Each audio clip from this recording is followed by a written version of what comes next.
Hi students, I welcome you all for control system lectures.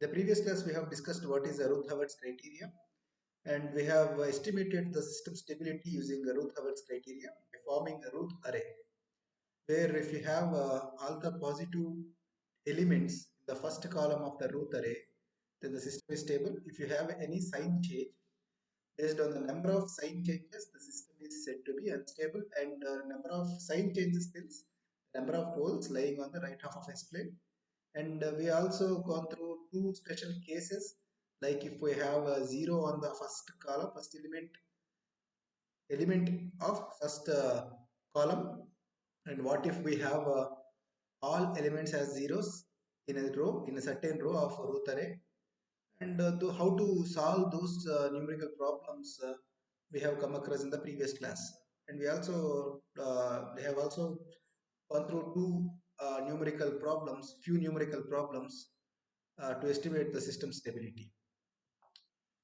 So in continuation to the Routh-Hurwitz criteria, we also discussed what is relative stability. So the relative stability is something which gives the stability with respect to pole location itself. For example, if you have two poles in which one pole is near to the origin and one pole is away from the origin, the pole which is away from the origin is relatively more stable compared to the pole which is near to the origin. And if you have a pole on the origin, that pole is known as a dominant pole. It is having a tendency to reach unstable state or right half of S plane, or it may stay back in origin, or it may helps to for the system to reach the stable region as well, right? So it is actually comparison of two poles, telling the relativity of the pole location. Based on the pole location, the stability can be defined. In this topic today, we are going to discuss what is root locus. So, coming to the topic, this was proposed by V.R. Evan in 1940. Basically, this method gives the analysis of designing a control system with respect to the plot. We can get it from the locus of the roots. Actually, the locus is about. So the locus is the curve of some points that satisfy some mathematical equation. For example, if you see here, there are so many plots on the axis, x-axis and y-axis together. That like in this xy plane, you have some points, random points. These points join together to give one curve, right? So these points, if I join like this, right? So it can give some information of the mathematical equation. It can be represented in terms of a mathematical equation which tells how the points join together to form a locus. So basically locus is a curve of joining points, as simple as that, right? So what is the root locus? Root locus is locus in which the points are roots. So usually from where we get the roots? From the characteristic equation, right? So if you have a closed loop system like this, G of S, to calculate the closed loop equation, what we need to do is R of S by C of S equal to G of S by 1 plus G of S H of S.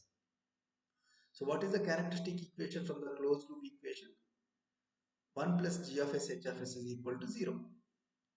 Where this closed loop, this characteristic equation gives the information of the roots, because whatever the denominator is there which gives the information of roots and numerator tells the information of zeros. Okay, so root, the plot in which the roots join together to form a curve is root, right? So let us take some example. Here if you see there are some poles here. If I am joining these poles and the path in which these poles are joined together is referred as locus. And since it is referred with respect to roots, the title was given as root locus. Hope it was clear till here. And coming to the information of yeah, root locus gives actually the information of absolute stability as well as the relative stability. Because whatever we are doing here is actually using making use of roots. And roots are nothing but poles. Suppose, for example, if we have a closed loop equation like write down. If you have a closed loop equation like k by uh, 2s plus 3 2s square plus 3s plus 1. So if this is actually g of s, right? So what is characteristic equation? Characteristic equation is nothing but 1 plus g of s h of s, where h of s for unity feedback function, h of s is equal to 1. Then what you will get is 1 plus this term, right? K by 2s square 2s square plus 3s plus 1. Just equate it to 0 and solve for k. When you're substituting different values of k, what is your roots are changing, how your roots are varying. So this expression I'll write it here. I just consider this equation expression. 2s square plus 3s plus 1 plus k is equal to 0, right? If you form the equation with respect to s, what happens is if you take this root, like the thing is you need to find the roots of this expression and substitute different values of k such that the root location could vary. And I have actually given a few examples down here. So let us consider a single pole equation where g of s is equal to s plus 3. So characteristic equation is 1 plus g of s h of s is equal to 0. 1 plus k by s plus 3 is equal to 0. S plus 3 plus k is equal to 0 from here. So therefore the root s is equal to minus k plus 3. A simple single root, single pole. When you are substituting different values of k, what happens? Check it here. I am substituting a 0 to 4 in this. This will turn into minus 3, minus 4, minus 5, minus 6, minus 7. If I am plotting these roots, right, when k equal to 0, you get minus 3, k equal to 0, k equal to 1, k equal to 3, 2, k equal to 3, and so on, right? So these roots form together a locus, and this is actually the root locus. So there are few steps we have to follow to construct this root locus. Before going to that, we'll see one more example here. So consider two poles here. Since the order of transfer function is s square here, s into s plus 2, g of s. So what is characteristic equation? 1 plus g of s h of s. Substitute here. What you get is s square plus 2s plus k.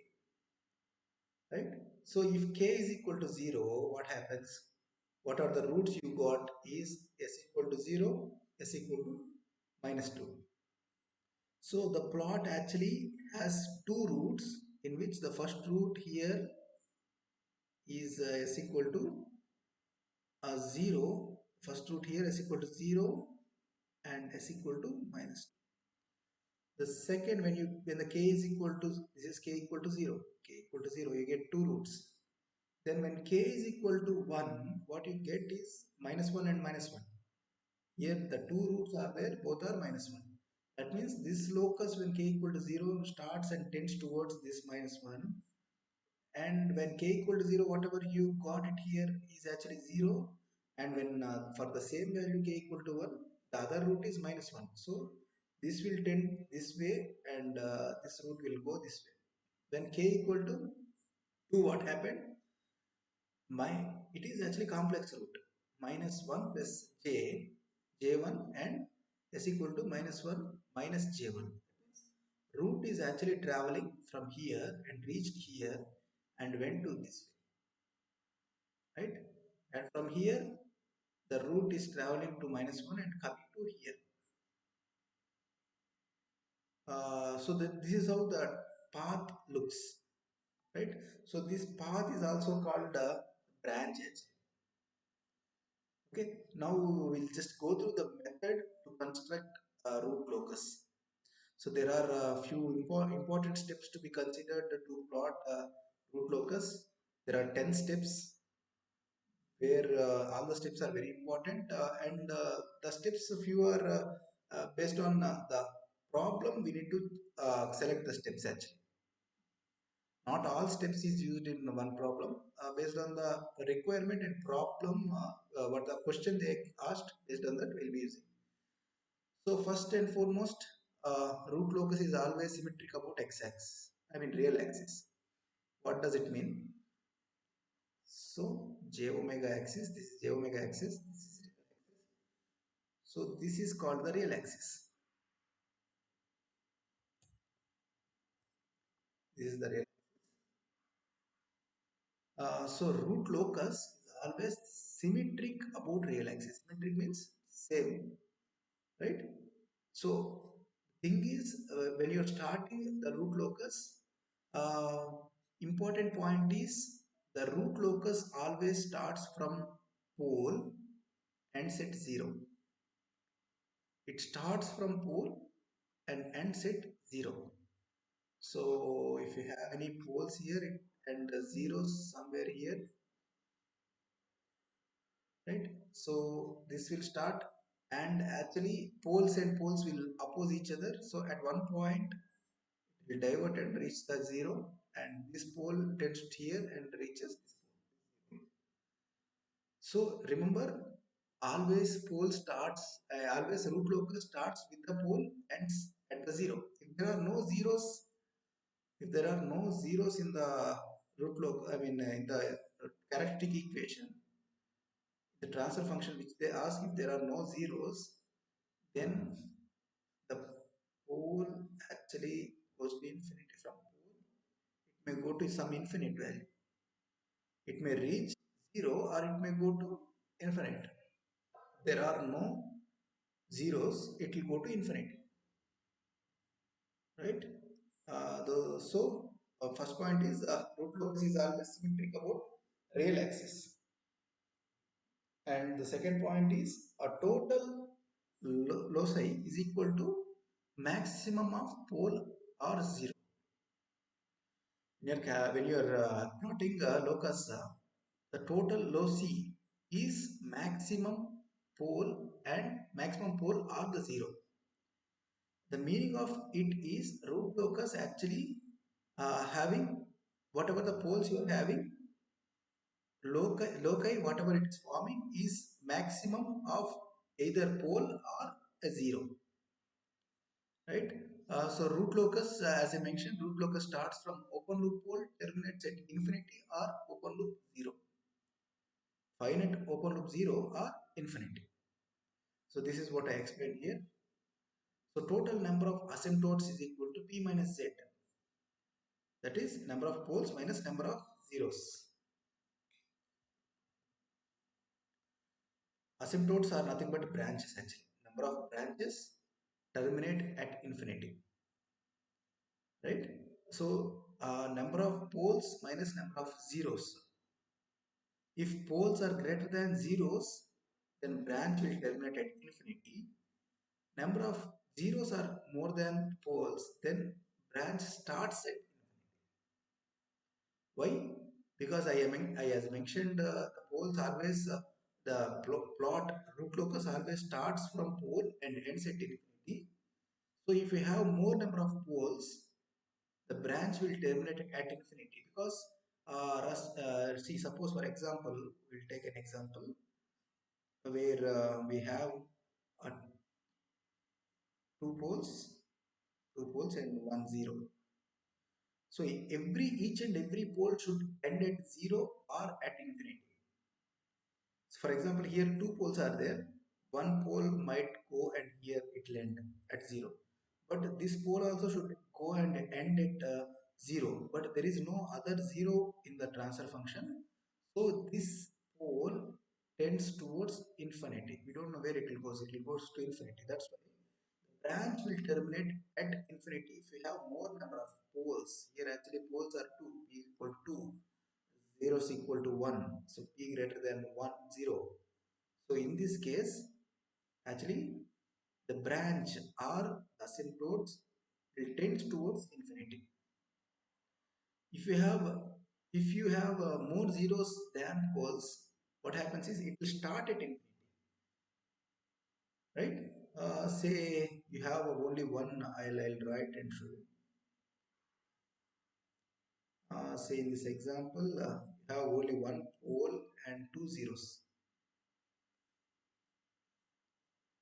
Okay, one pole and we have zeros here, and one more zero will take here will take. No, here actually we can't take because complex conjugates issue. Or else we'll take for three poles, three zeros, one here and one here, right? Suppose this pole is ending towards this zero. There are two other zeros, right? So for this kind of zeros, there should be some pole will should terminate at zero.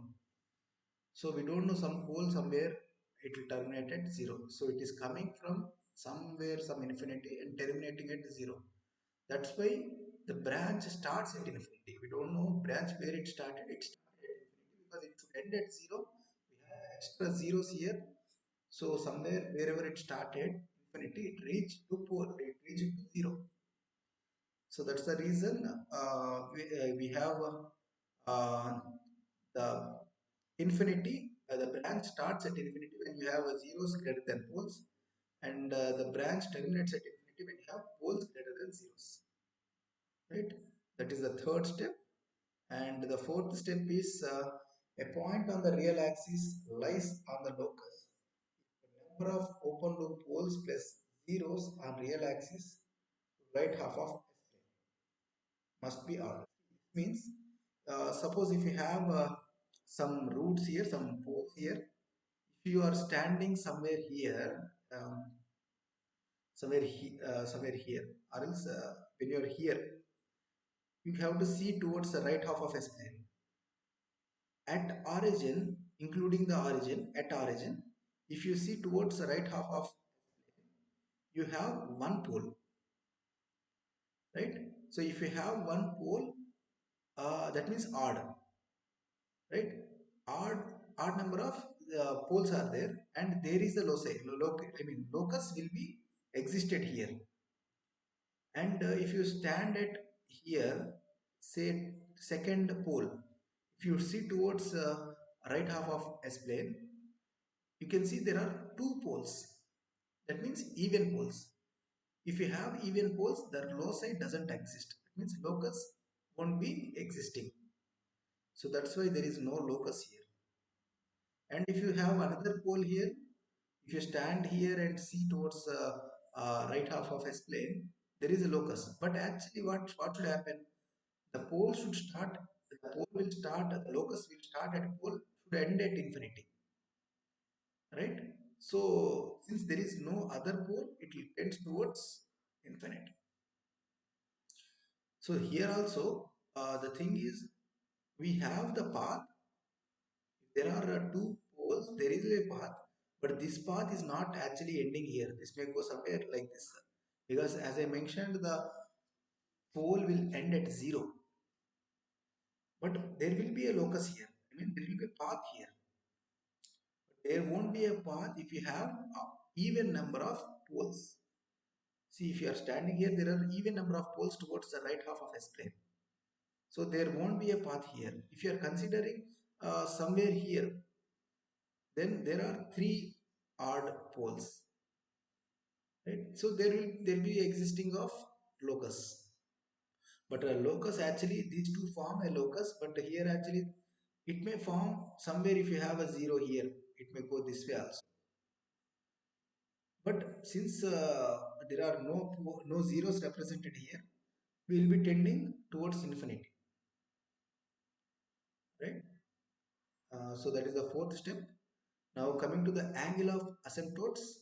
Angle of asymptotes is given as theta is equal to 2x plus pole minus z into 180, where x is equal to 1, 2, 3, and so on,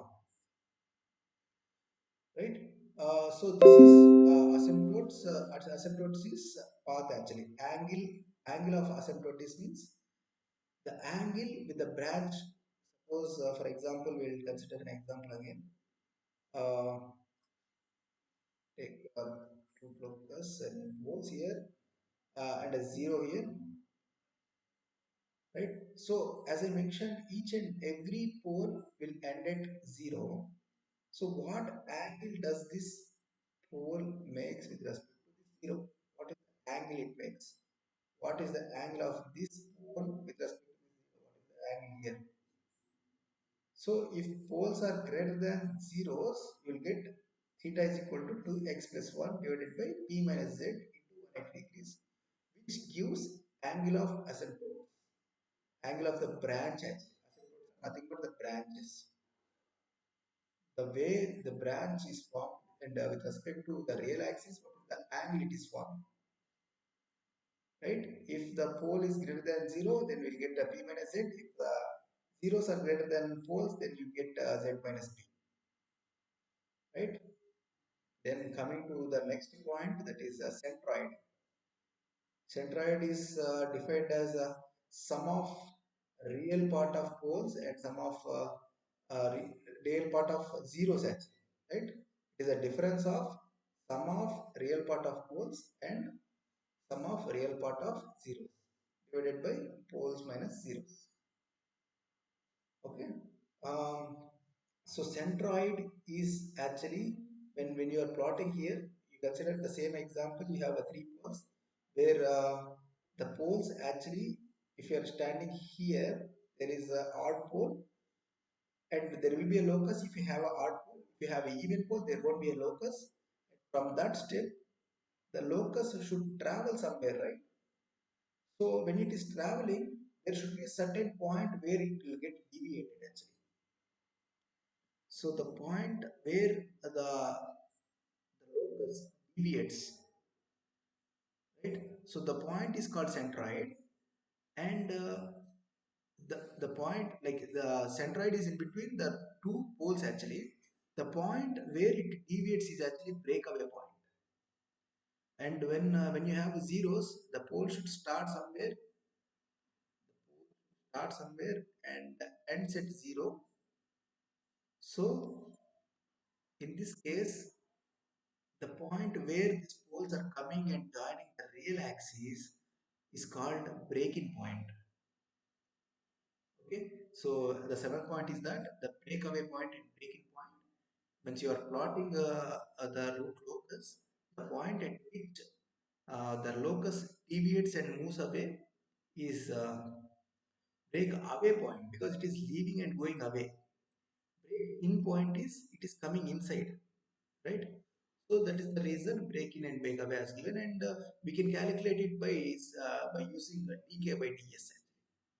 And when we are solving a problem, you'll understand how we do this.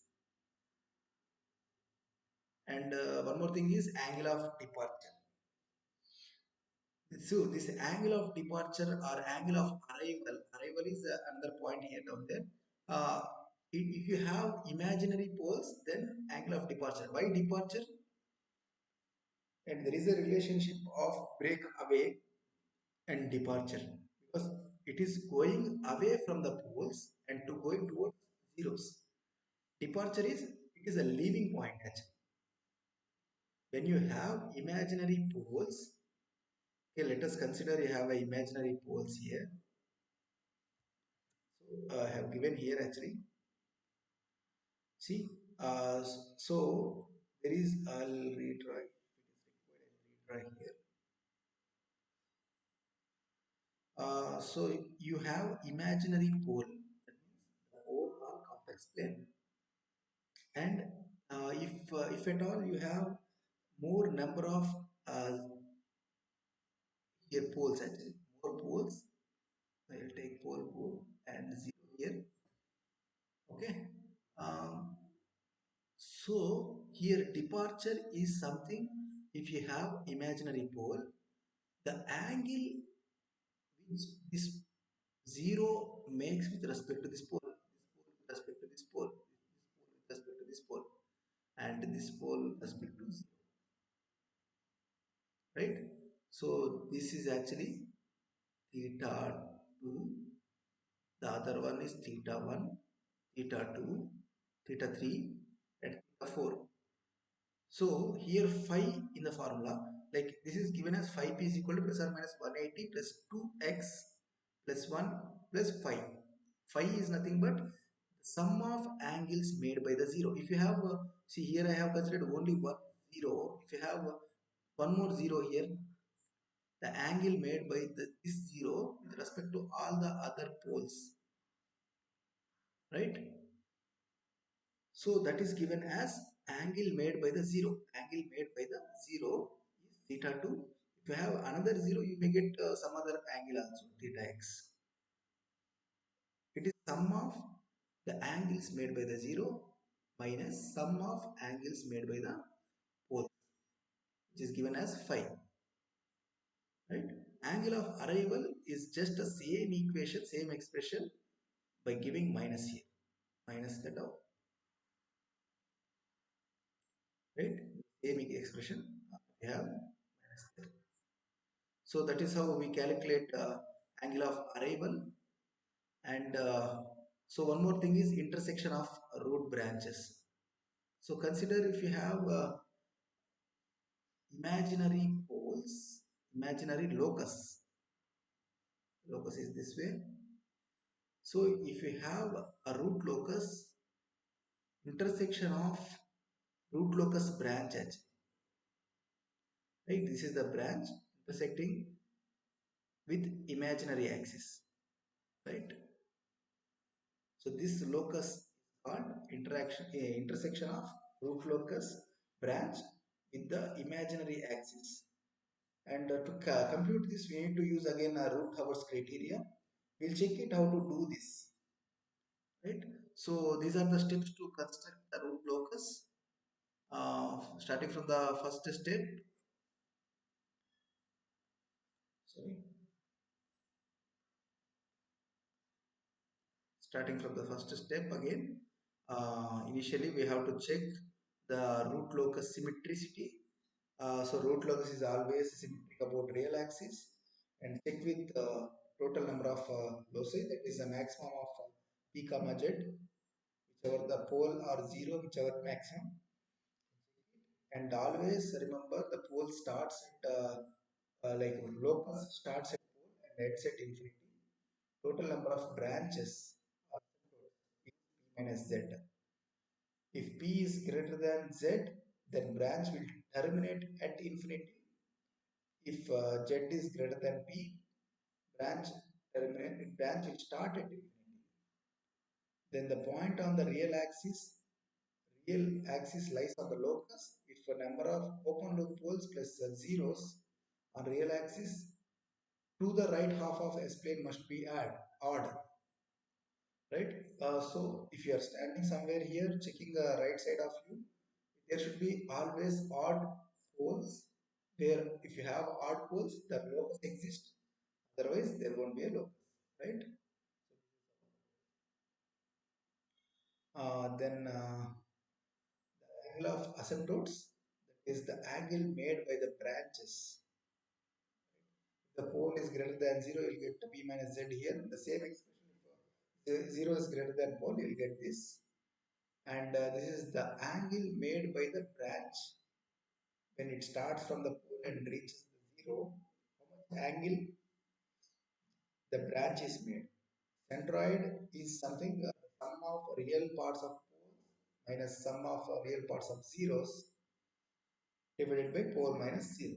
Centroid is the point at which the poles are zeros will be met. The point where they met, or the point at which both having the equidistant from the poles are zeros. And a breakaway and breaking point are with respect to poles and zeros.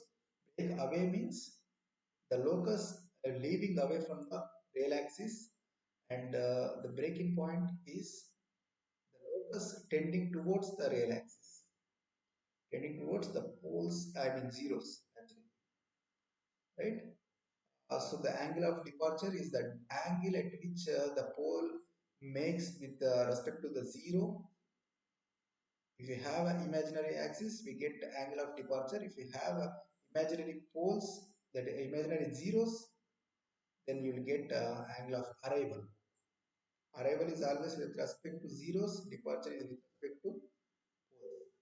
The interaction of root locus branches with the imaginary axis can be determined by using Root-Hurwitz criteria. Then we'll start a numerical problem, and we'll check how this root locus, how can we form the root locus.